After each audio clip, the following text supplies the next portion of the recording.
Good morning. Hated that we had to cancel practice this morning with the thunderstorm. One of the things we were going to cover today was some of the basic core activities that we're going to do throughout the summer.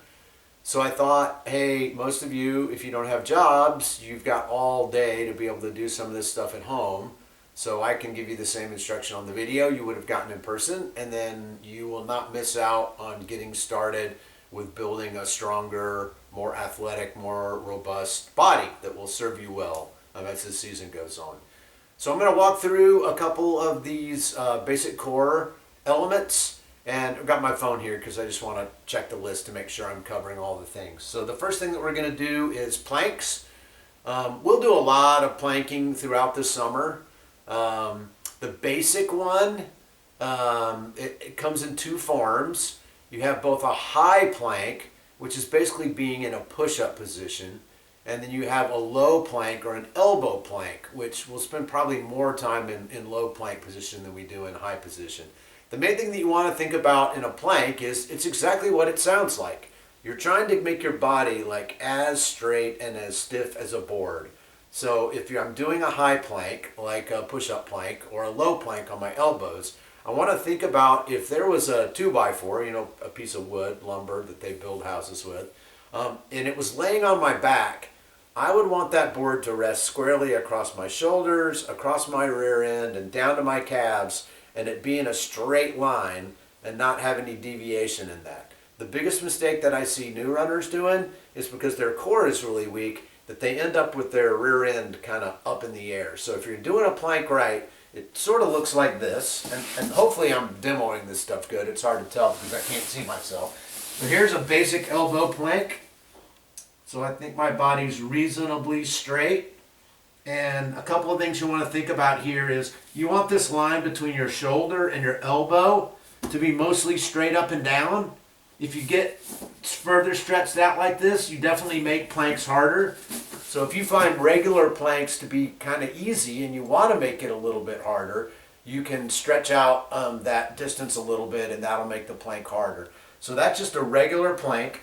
And then high plank is just basically this, up here in push-up position. So sometimes we will go from low plank up to high plank, and sometimes I refer to this as elbow plank. So that's kind of a standard basic plank. One of the variations we do off of plank is we'll do toe taps, where you reach out your toes and you'll maintain that core strength. You don't want your body wiggling around too much. And that's basic planks. So first thing, and we'll do quite a bit of those throughout the summer. And actually, I'd recommend, if you find that you have a lot of difficulty doing a regular plank like that, then please do them at home. Like, it doesn't take very long. Obviously, I just demoed that for just a couple of seconds, but you can hold that plank for, 15 seconds, if that's as long as you can hold it, 30 seconds, up to a minute. Once you get beyond like a minute, even if you can be super cool and you can hold a plank for like 5 minutes, it kind of isn't accomplishing a whole lot. So then we'll start adding variations onto plank. But the most important thing is that you figure out how to get in that really good position. And if you can't hold that nice straight body position, we're not going to do enough planking at practice to get you strong enough to be able to do that on a regular basis. So that is something that you can do at home. The other thing that we do, and this is a little harder, and definitely this is something that I think you should do at home, especially if you're weak at this, and especially on the girls' side, because having strength in your hips is really important, is a side plank on your elbow. So same drill applies here. You just make your body straight up on your elbow. And if this is a little difficult for you to keep your balance, I don't know if you can even see my feet, but you can stack your feet over to the side. That gives you a better base of support and helps you stay in balance a little better. Or you can do them like this, just a regular side plank. Obviously, goal is to be able to do this and be strong enough to maybe hold it for a minute. Some of you can already do that. Awesome. We can add variations off of a side plank to help you get stronger. But if you can't do a minute, start with 15 seconds and then move up to 30 and whatever it is that is going to help you be able to be stronger on the side of your body in your hip area, which is critical for you to be able to maintain good overall body stability when you're running, which is going to be good for injury prevention and all kinds of other things. So that's basic plank stuff. One of the things I will say to you about planking, you're going to be putting pressure on your shoulders and your elbows. So like when I'm doing a side plank like this, like it's uncomfortable up here in my shoulder. Like it doesn't feel great. And maybe where my elbow's touching the ground, if it was touching on like the AstroTurf or whatever, that turf's maybe digging into your elbow and it's not super comfortable. Get used to being comfortable with the uncomfortable. That is really what our sport is all about. So, yeah, it hurts a little bit. Like it doesn't feel like a walk in the park. That's good for you. You know what? Oh, my elbow hurts a little bit. Okay, you'll live. There's going to be a point in a 5K cross-country race where it's not going to feel so great. And you can't just quit. You can't give up, or you can't say like, oh, it hurts. Like, what am I going to do now? Like, expect it to hurt. You're going to want to push on and do your best. So some of this stuff that we're doing in core is good for your mental development and becoming really strong in your mind and learning to be comfortable with the uncomfortable. Second thing we're going to teach you were lateral leg lifts. Again, this is working on like kind of your side development. And what we'll do is you want to lay on your side and you want to be in a straight line again between your ankles, your knees, your hips, your shoulders. And then you're going to raise your leg up and then down on a count of 3. So it's up, 1, 2, 3, 4, 2, 2, 3, 4. And we do these in 3 different positions. Hopefully you can see my feet. Let you see my feet. The first way we'll do it is we will do it with my foot in just sort of a neutral position, like what your foot would be in if you were walking on the ground. And then we'll do some with your toes pointed down, and we'll do some with your toes pointed up. So typically the rotation I would have taught you guys today is you'll do 8 in normal position, up and down on a count of 3, and it's important that you go down slowly. That's where you're going to get the best workout. You're not trying to see how quickly you can raise your leg up and down. That's not accomplishing the same thing as you having to work with the resistance of going down slowly. So 8 in regular position, 8 with toes pointed up, 8 with toes pointed down. Flip over, you do it on the other side. So lateral leg lifts, again, another thing that you can do at home, and you're going to feel that up in your hip area, which is a place that we need to work on to get stronger. Let's see. The next exercise is bridges. Bridges are a little awkward. You feel a little bit weird when you're doing them, but again, they're real important. And what we're targeting with bridges is your backside, your glutes. So your glutes are the 2 big muscles in your rear end. And every time you go to initiate a bridge, before you start to lift your hips off of the ground, I'll demo that in just a second, the first thing that you have to do is engage those glute muscles. Like you want to squeeze them together. I know this is awkward, sorry, but I don't have any better way to communicate this. But pretend that you've got like a golf ball between your butt cheeks and you're trying, or a walnut or something, and you're trying to like hold it together. Because if you don't start the exercise that way, then you instead will be like cheating and you'll be using more of your hamstrings and you'll overcompensate and use other muscles. But the main thing that we're trying to initiate and engage here is your glute muscles. And you want really strong glute muscles. Cross country involves running up and down hills, and if you want to run up hills, you want really strong glute muscles. Cross country or any running activity, if you're going to sprint and you want to sprint fast, like you want strong glute muscles, so that's part of what we're trying to accomplish. Bridges, and bridges again are pretty straightforward. Your feet are sort of at hip distance apart. You're going to lay your shoulders and back straight on the ground, and then you're just going to lift up your hips to where you kind of create almost a plank again between your knees and your shoulders. And remember, you're going to initiate that activity by squeezing your butt cheeks together. So it looks a little something like this. Down on the ground here, I squeeze my butt cheeks together, and I lift up into this bridging position. From here, you can do lots of things. You can just squeeze and hold. That's a really good exercise. And what we do pretty frequently is that we'll do a one-legged bridge. We'll hold this up, and then you have to maintain that same body position. because you'll feel your body want to sag. And then like every 5 seconds or so, we'll switch to where you're really targeting your glute muscles there. So that's bridges. There are some other variations on that we'll get into during the summer, but that's the most simple version of a bridge. What's next? V-sit. So V-sit is any time where you basically are just balancing your body with your feet off of the ground and you're in this position. From this, you can do lots of things. You can mess around with your leg position. You can flutter kick. What we do pretty often is something called a Russian twist. So you're balancing like this, and you're turning your body side to side, touching the ground while still being in balance. So that's V-sit Russian twist. And after you do a bunch of V-sit Russian twists, like you will definitely feel it the next day, kind of in your hips, and this muscle right here on the side of your body, which is called your gluteus medius, I think. Like you have multiple glutes in your body. Gluteus maximus are the big butt muscles on the back, and glute medius are on the side. But so that's a good one for that. And then this is a new one. Saw this on the internet and felt like this was a pretty good one for us too, particularly targeting the muscles that help you be able to like lift your legs up and down. When we do this at practice, sometimes we'll have cones and sometimes we won't, but I'll use this dumbbell as a way to be able to demonstrate. And I don't think it really matters if you have the cone as long as you go through the process.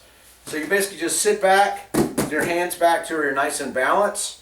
You're going to keep your feet together and your toes pointed, and you're going to lift your legs up and over.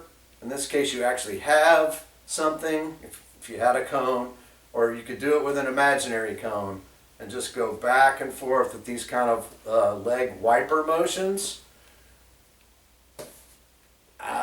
We're going to experiment with how long we do this. I think to start off, just doing it like probably for 15 or 20 seconds is going to start to feel like you're really targeting that area that you're working on. And then the second variation on this one, I'm going to go to the side here. You start with your legs on either side, and what you do is you lift up and touch together and then go back down to the side, up, together. And when you get back down to the ground, you're not completely like disengaging all of your muscles and completely relaxing. So you're keeping your muscles under tension the whole time. And do these, a couple, 2 or 3 sets, 15 seconds maybe to start. We'll see how it goes as we get longer into the season and how well you're able to do these. The other thing I would remind you is on any of these exercises, if it's just really hard for you to do it, when you come to practice, what I don't want you to do is disengage. So if we say to do an exercise like this for 20 seconds, and you discover that you're just not physically capable of doing it for that long, don't disengage, don't decide not to do the exercise at all, don't be embarrassed. Like the reason why we do this stuff is we know you're not really strong in some of these areas. That's why we need to work on it. It'd be like if you went to math class the first time you went to a hard math deal and the teacher showed you the hardest problem that you're going to do for the whole year and you hadn't been instructed in that yet and you weren't able to do it, so you just like quit math, like I give up. Like the way you learn anything is through practice. In this particular case, when you're doing strengthening exercises, we expect you to not be great at some of this stuff to start and to progress throughout the year, both through the stuff that we do at practice and also things that you choose to do on home, because you realize like this one's really tough for me. And what that's telling me is that I'm not as strong as I need to be in certain places on my body that are important for me to be able to be a good, strong, healthy runner. So take a little bit of time. Again, if this exercise, it's 2 or 3 sets of 15 seconds, but in total, maybe 5 minutes. Work on the things that you're weak on. Don't be embarrassed about it. Try and do your best. So if we're at practice, and I tell you to do something for 30 seconds, and you can only do it in good, perfect form for 20 seconds, well, do the best that you can for 20 seconds.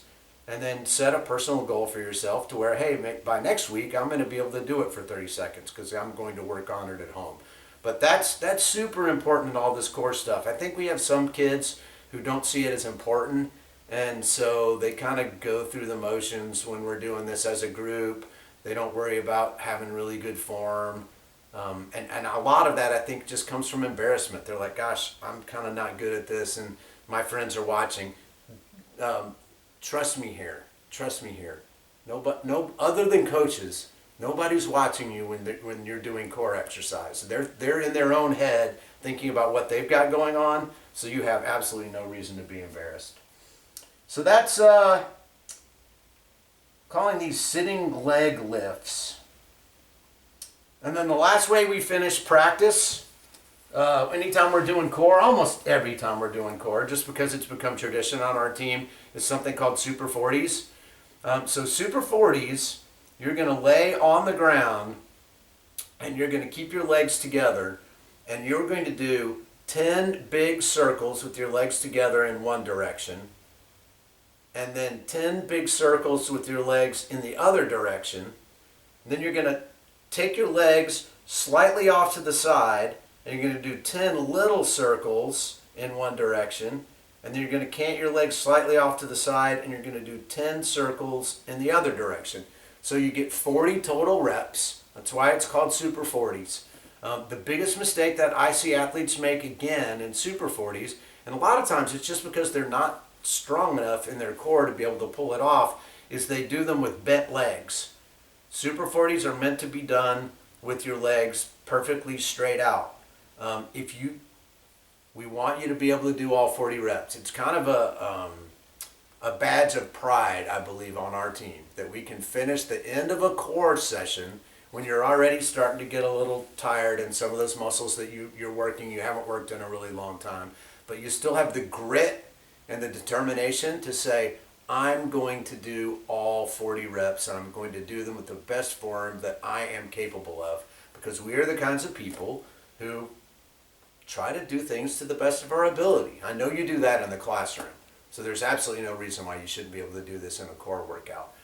But again, if as you're starting into this process, if you cannot do all 40 reps with really good form, I'd rather you do fewer reps and keep your legs out straight and be in the proper body position, because if you bend your legs, you're really not working and you're not targeting the muscles that we really need for you to target. So I'd rather you do less reps and do them with really good form, and then set a goal for yourself to be able to eventually get to the point to where you can do all 40, than to do it with really crummy form, or just at some point to kind of give up and stop trying.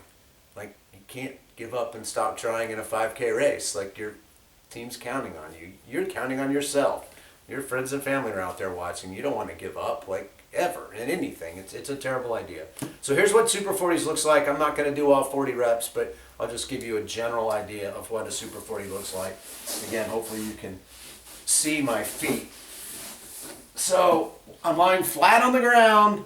I'm going to lift my legs up, point my toes, and I'm going to do 10 big reps like this. So completely straight legs from my hips all the way down to my toes. And the little circles look something like this. So notice the height that my feet are off of the ground. They're probably about somewhere between 6 inches to like a foot or a foot and a half. That's where you want to be when you're doing those small circles closer to the ground. You don't want to be doing your circles up in the air. And you definitely don't want to be doing your Super 40s like this. If my knees are bent, like, I'm not really doing anything. I'm just wiggling around on the ground. If my legs are straight, it's targeting my abs and my core to make it stronger. All right, those are some of the basic things that we'll do pretty frequently throughout the summer. We do lots of other things too. So there'll probably be a part 2 where we'll teach you in a couple of days a few more exercises. And giving you this portfolio of core exercises not only gives us a lot of options so that you guys don't get bored from us doing the same things over and over and over again, but it also gives you the option to figure out the places where your body's not quite as strong as you'd like for it to be, and you can target and do some of these things at home. All right, thanks for listening. Go do these exercises now. You've gotten pretty good instruction, I think, on what they should be. And then we will see you at practice tomorrow. Take it easy. So long.